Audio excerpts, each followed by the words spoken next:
are going on a journey today. You're going to see each talk builds on the last, so stick around. We are going to be coming full circle by the end of our discussion. I want to thank our last panelists, Aleo Foundation Head of Policy and CSO Lena M, and Aleo Foundation Executive Director Alex Pruden. Now, that survey that they were talking about has not yet been released, but if you'd like to see the results, it will be getting released next week. So just follow Aleo on Twitter. It's Aleo HQ, and that survey will be published next week, and you can take a look at some of the stats that they were chatting about.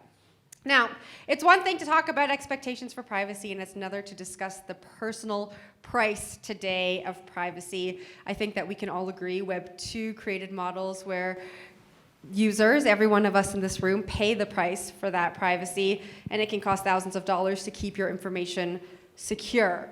A system has been built where free online experiences come at a price, but user desires are changing, and users are becoming more and more educated. Our next panel is going to discuss just that.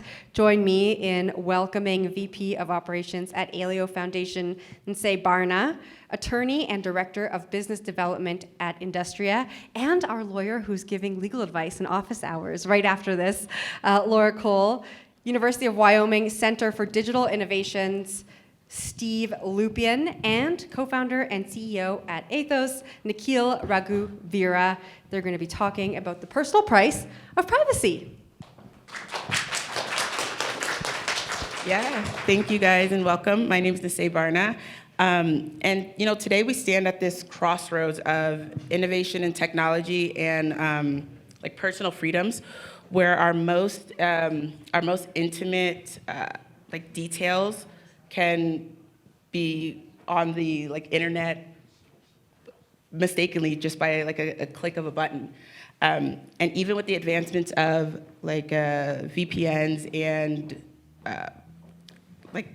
even with the advances of VPNs and encryptions that are both the shields and commodities, it forces us to actually ask the question, at what cost does privacy really cost for our people? For me, I'm an immigrant. I became a citizen of the United States when I was 16, and years later, I ended up losing my birth certificate, or it got stolen. I lived in Oakland, so it is what it is. But if I were to have to go through that process before, and my passport was stolen, there's no way that I could be here today. And so the idea of putting this personal information online to safeguard it and protect it, at the same time, will it actually be protected? Can people use it? Do I even trust the institutions and the platforms for housing it? It really poses this incredible problem, in my opinion. And so as we dive into this digital realm, the more we demand for sovereignty, over our digital selves. But for immigrants and refugees like myself, we want there to be a shift towards a more secure and resilient system where our rights are protected and our identities are safeguarded. Sorry, give me 1 second.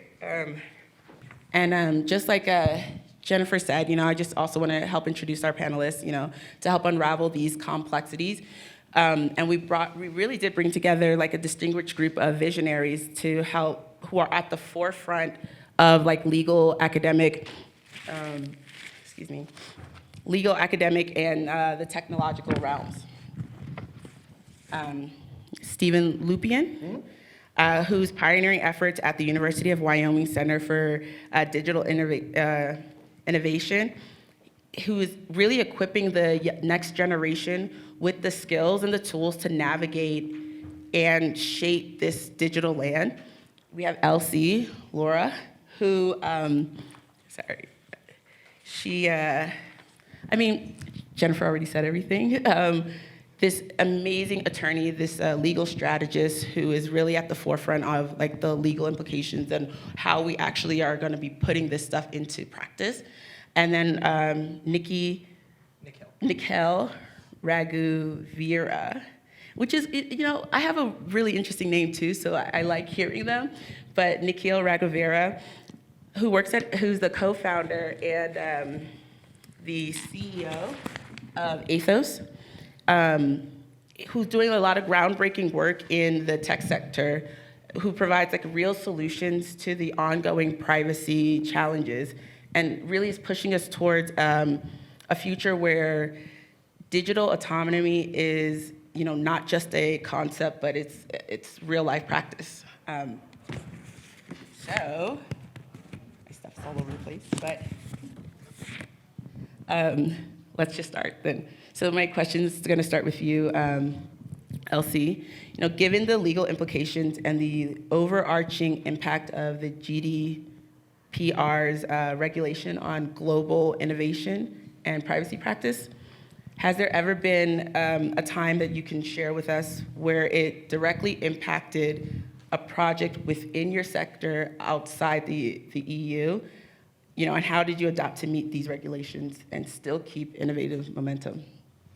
Yeah, so I think with GDPR coming into play, even if you're not, in the EU, you might have users in the EU, and if your website is accessed, there's a few things you can do, just like here, if there's something going on in the US that you need to geofence from.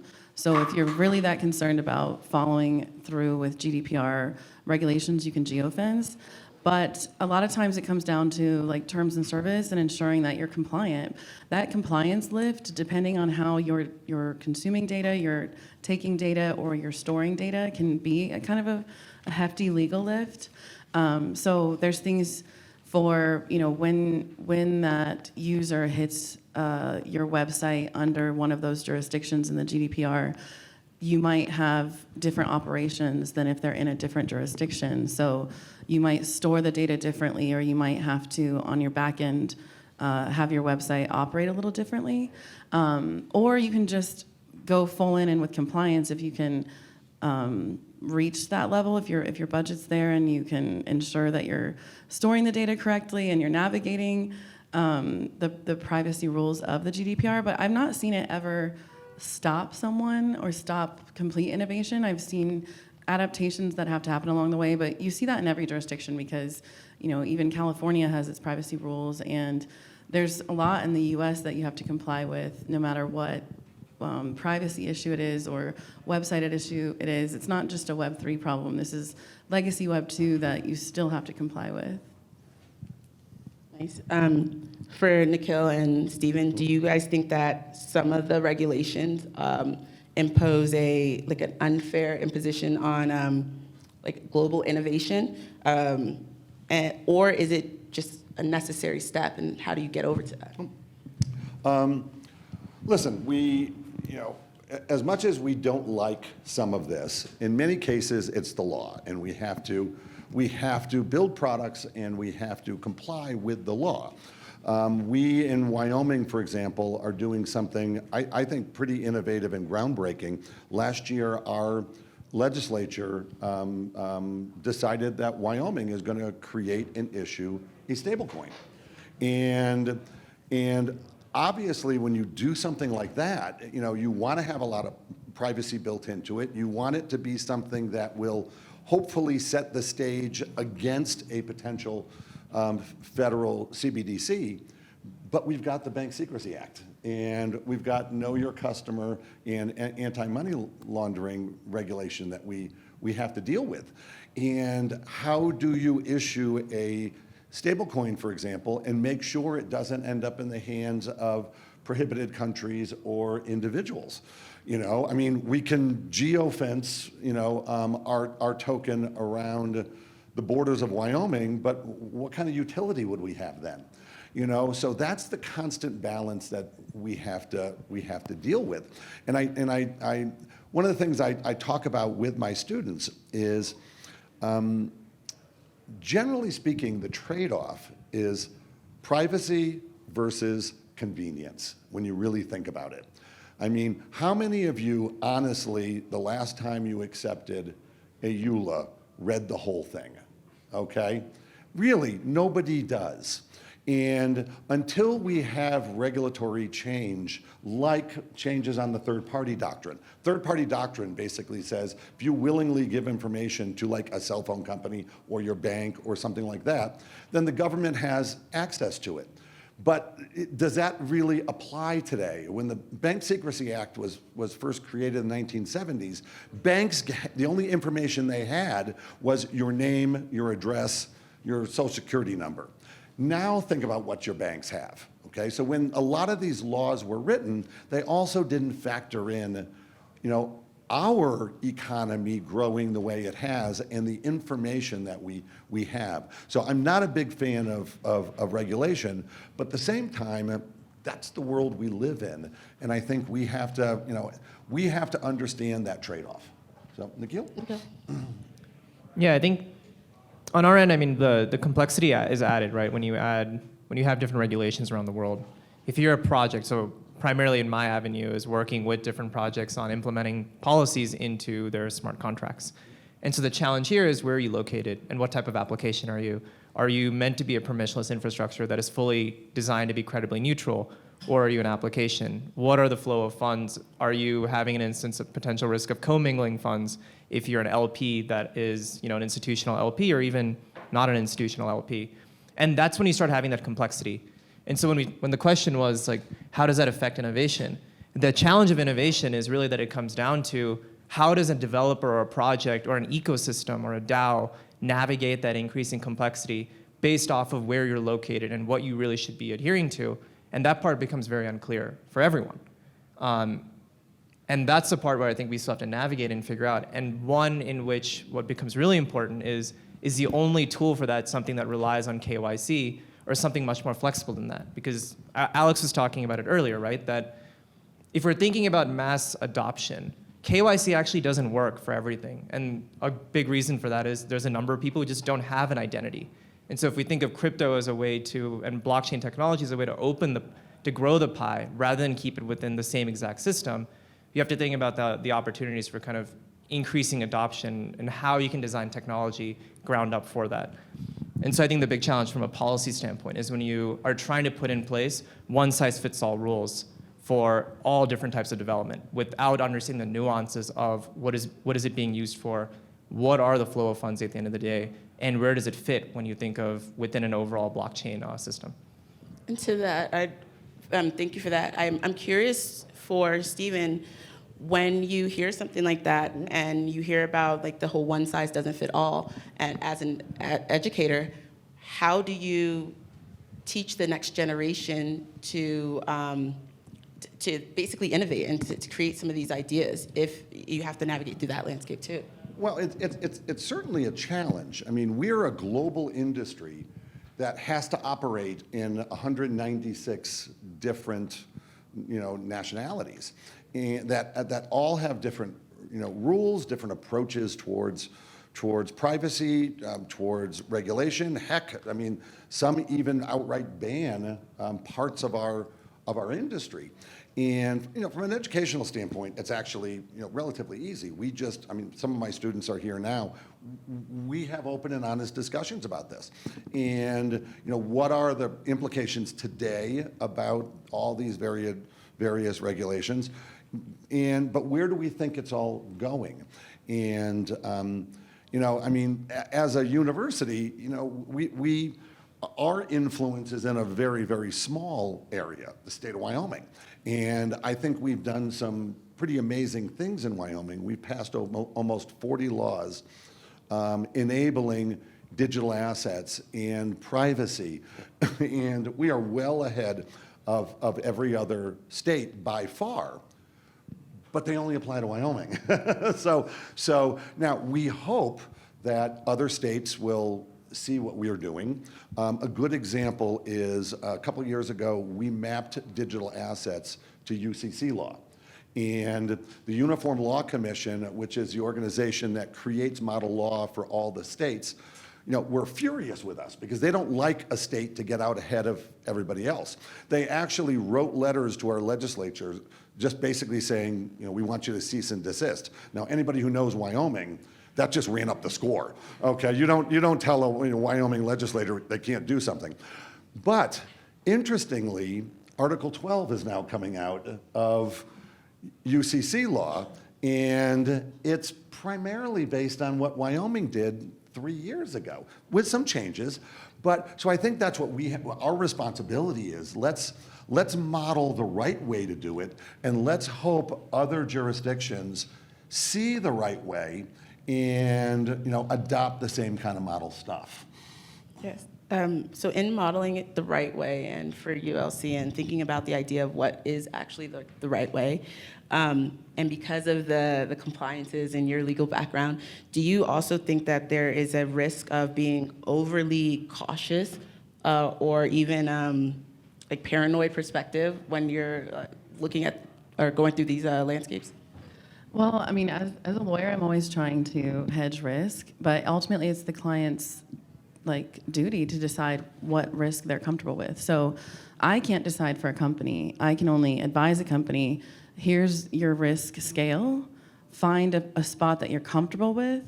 And we've only really had a couple clients at our firm over, the last 7 years we've been around as a blockchain firm, that we've had to kind of separate the relationship because their risk tolerance was just too significant.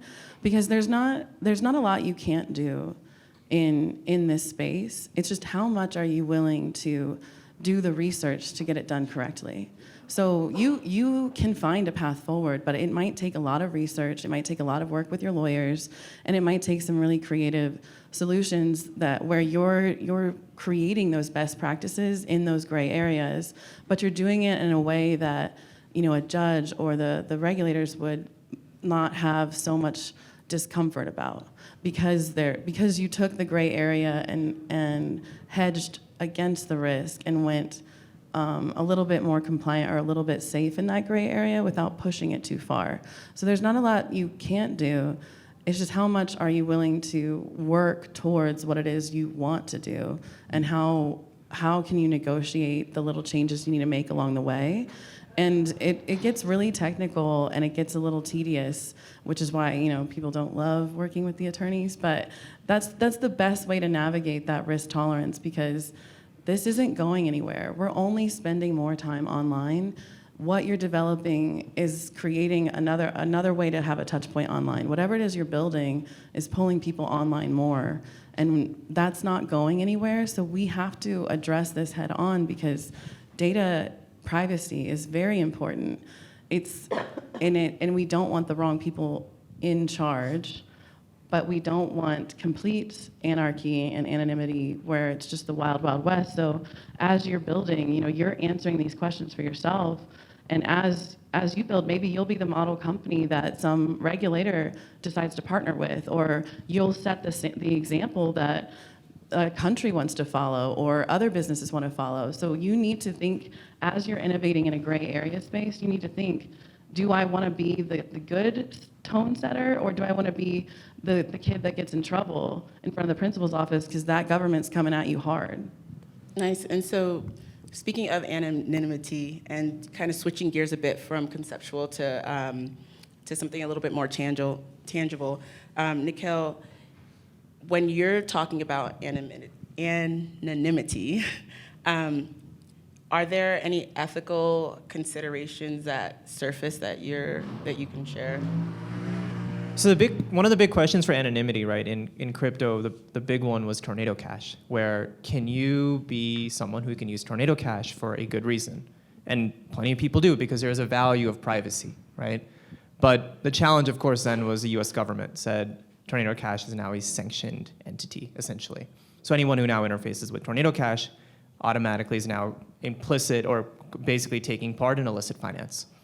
And so the tension here for something like Tornado Cash was the mixing aspect, where you or I can go and deposit assets into Tornado Cash, but that's getting mixed with a large volume of assets that are coming from entities like North Korea.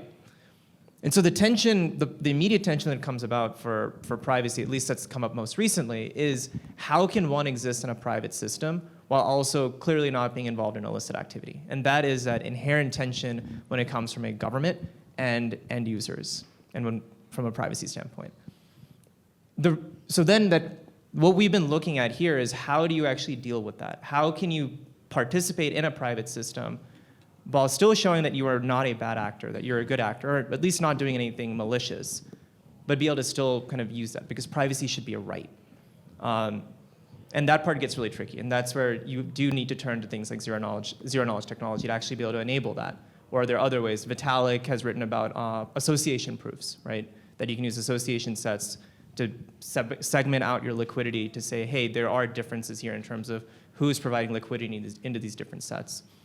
But that's the fundamental challenge when it comes down to privacy, is how do you navigate that? And that's one I think we'll continue to see. And likely you'll see differing opinions across different countries. The United States obviously has a very strong history from a security apparatus, and so they'll be much tighter, but then an Asian-based country might see it completely differently, or a country like Argentina might see it completely differently. And that's when you start seeing the nuances. And the challenge then, of course, is crypto is global. And so if you're a global protocol or a global application, how do you deal with the nuances and challenges across all those different places if you're building an open and permissionless system? And so with that global perception, my final question really is, like, how do you approach, or for all of you, how do you approach the challenge of global privacy compliance in a way that respects the diverse legal landscapes, while fostering like a unified user experience for like your students, like legally, and us, well, for innovative technology? Well, hopefully, I hope technology solves a lot of this problem. In the previous segment, Alex talked about, the early internet and how there wasn't really any security, and technology solved that. And I think I am hoping it's things like zero knowledge that will develop the types of tools that we can use to solve these problems. I mean, I'm a firm believer that technology can solve most of these problems, but we are still going to have to work with our regulators and our policymakers to kind of bring them along. When you look at the regulatory framework, banking, for example, most of our banking laws were written in 1863 with the National Bank Act during the Civil War. That's what we still live with today. How do we make our technology fit that old model? We can't. The model's got to change. And I think, so with technology and hopefully some new thought in the regulatory space, we can kind of meet in the middle and solve this problem. I think in terms of a legal perspective, you end up going with the most overt or intense regulations, and then letting it cover everybody else. So you follow the loudest one in the room or the strongest regulation, and that country kind of sets a tone for how you navigate the other things, and it just becomes a blanket. Because if you can follow and pass in the U.S. In terms of SEC, then you're probably okay in a lot of these other jurisdictions. And that same kind of mentality applies for data privacy. If you can follow GDPR, then you're probably good in the U.S. and each state's little own nuances. And that's a very broad statement, but that's kind of the approach that a lot of people take as they develop and businesses take, because if you can just reach the highest standard, then everywhere else kind of falls into line. And that tends to be the approach they take, unless you aren't in a country, or you geofence, or you specifically avoid something. So from the technology view, fundamentally I see blockchain as a mass coordination tool. Right? That's what blockchains are really powerful at. You're able to build consensus across a technological system that is also designed with an economy on the backing it. So when we think of all these things around compliance, like what types of things to embed if you're thinking about policies, the way we've taken the view is that there should be no one central party determining that. And so when we're building our protocol, it's a decentralized policy engine that allows for any project application ecosystem to be able to set those policies, because policies will vary. It will vary across different communities. And it starts with maybe one example that we've talked about here is US-based policies, right, around just general compliance, or EU for GDPR.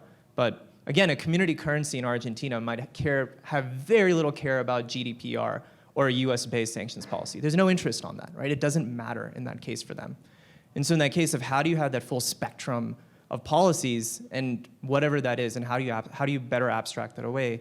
Because again, what you're creating from a blockchain standpoint is you're creating mass coordination tools in the mechanism to actually create communities And so we see it as kind of that full spectrum. All right, thank you. And as we super wrap this up, I think it's evident that all this, especially with privacy, it's a balancing act between transparency and privacy, or between compliance and legal and innovation. So I want to thank you all very much for being on the panel, and I will let you guys for 10 seconds tell everybody how they're able to get a hold of you if they have more questions. Connect on LinkedIn, or you can look up the Center for Blockchain and Digital Innovation at the University of Wyoming and reach out to me that way. You can connect on LinkedIn. I'm LC Laura Cole, and I'm anything with a username. I'm Learned Chaos.